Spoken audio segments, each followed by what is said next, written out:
Nobody's buying houses, nobody's selling houses, but prices keep going up.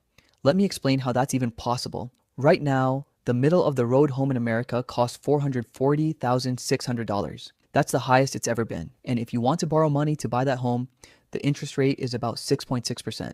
That's the highest it's been in a year. So it's not just that homes cost more, borrowing the money also costs more. Both things went up at the same time. That's why regular people are getting squeezed out. And this has now gotten worse for 5 months straight. You'd think, okay, if it's this expensive, at least some people are still buying, just fewer of them. But actually, sales dropped 5.4% in just 1 month. That's one of the biggest 1 month drops we've seen. People aren't even trying anymore. They're just giving up and waiting. Here's the part most people don't know. This isn't really about buyers. It's about sellers refusing to sell.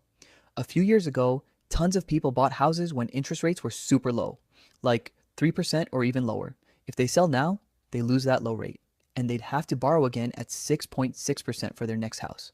So they just stay.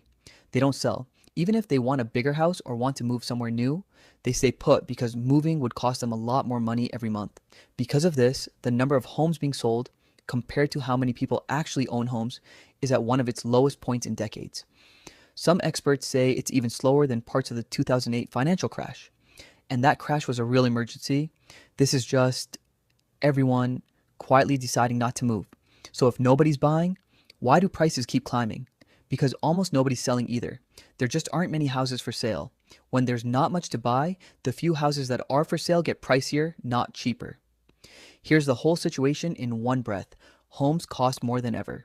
Loans cost more than ever. Buyers can't afford it, so sales are dropping. Sellers don't want to give up their cheap old loans, so they're not selling either. With barely any homes for sale, prices stay high anyway. It's a standoff. Buyers are waiting for prices to drop. Sellers are waiting to keep their low rates. Nobody's moving. This isn't a housing crash like 2008. It's more like the whole market just froze in place. So, are you waiting for prices to drop? Or have you just accepted you might be renting a while longer? Let me know in the comments.